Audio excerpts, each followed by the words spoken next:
All right, hey guys, Phil here again. Today, we're going to talk about, are you good enough to jam and play music with other people? Now, essentially, the answer is yes. No matter who you are, the answer is yes. Now, don't end this video there. We're going to talk about why it's so simple if you want it to be, and stick around till the end, and I'm going to show you some really cool tips on things that you can learn or work on that will prepare you and help you be so much more confident. Okay, let's get into it. So, the main thing, really the only thing that's important when you start is rhythm. And this will be the most important thing for the rest of your life. If you can keep a beat or follow a beat, you can play with anybody, almost. If you can't follow a beat, if you're all over the place, it makes it really, really hard to play along with people and for people to play along with you. It's noticeable in seconds if you're falling off, speeding up and slowing down. But don't let that stop you, because you can always improve.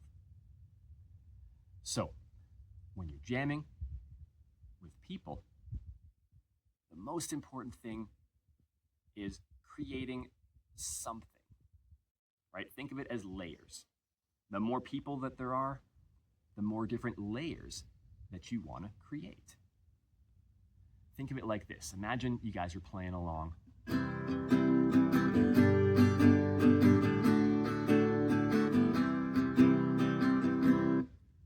of tune. Dark guitar in the sun.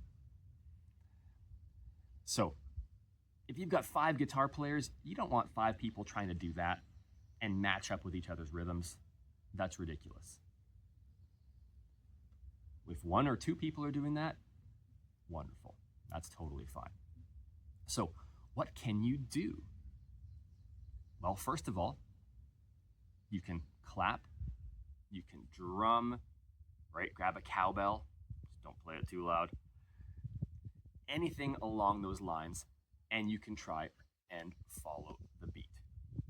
Hopefully there's someone else that's laying down a good beat or a drum track, and your job is just to latch onto that, hang on to it for dear life, and follow along. On the guitar, it's the same thing, or on a bass, if you can do this,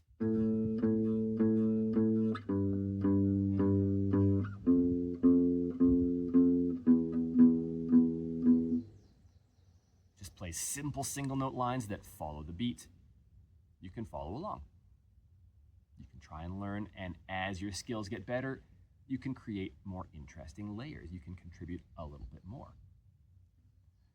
Think of it as like band class in high school. There's all these people in the group, which means each one usually has a very small, very simple little part. If everyone's doing fancy stuff, it's just a giant bucket of chaos. So you can create simple little layers, and they're gonna sound amazing. Think of it as percussion instruments, right? Listen to bands that have percussion sections. There's a guy that's on the bells going,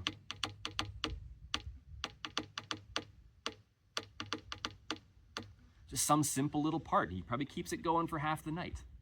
And it adds to the music. It contributes. It sounds amazing. So, if you can follow a beat, which I'm going to talk about in a second, that's all you need. As your skills develop, as your confidence develops, you can improvise, you can play more chords, you can play different chord shapes all over the neck and create even more layers. Playing music with other people is one of the most amazing feelings. And when everybody just gels together and creates some magic, it's just truly, truly beautiful.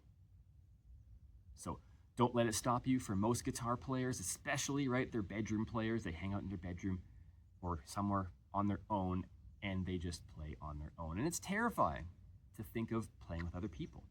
But don't let that stop you. Find some people that are in the same boat as you, or some open jam groups. Ask some local music teachers, or ask your music teacher, of course, if you can meet up with some other people. You will never regret it. It will change your life. It's amazing. If you already jam a lot, well, improve your rhythm. That is the most important thing you can ever do. And talk to cool people like me, for example, that can teach you to add different layers and contribute and be more, more creative. So many things you can do.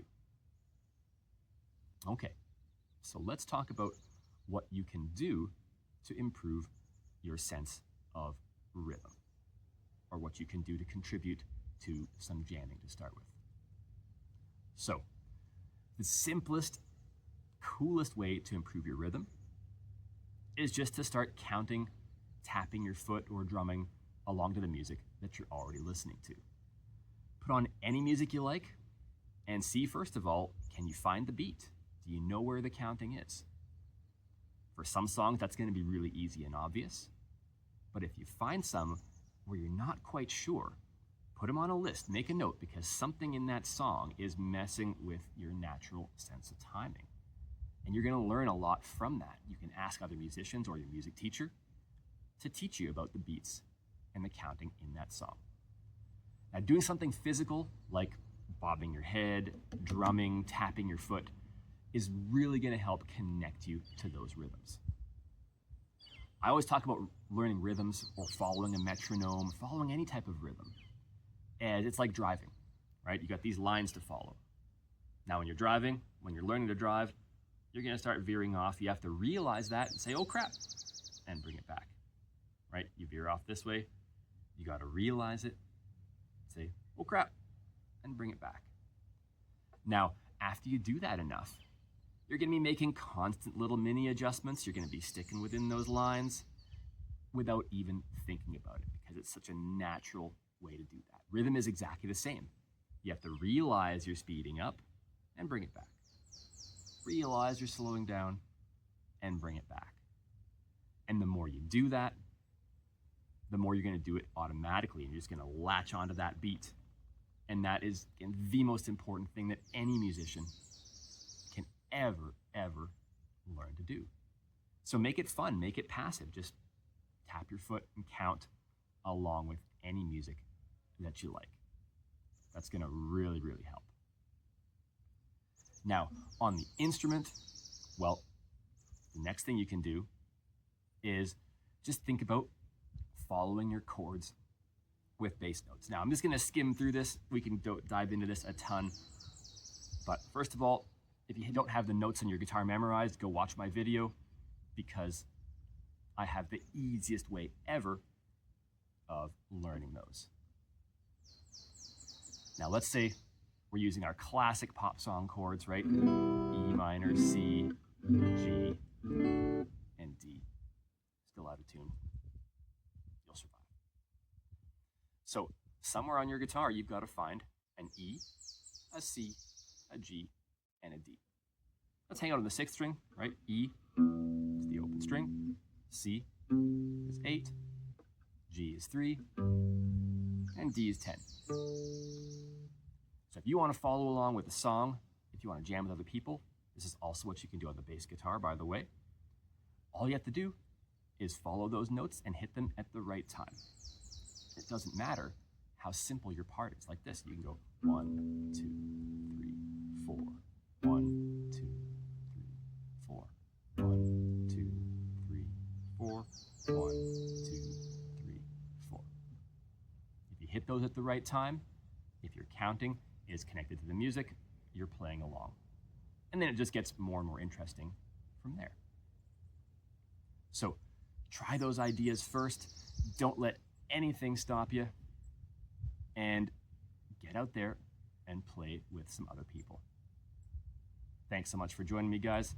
Like, subscribe, help support my channel so I can make more videos like this for you. I hope that helped a ton. You guys have an amazing day.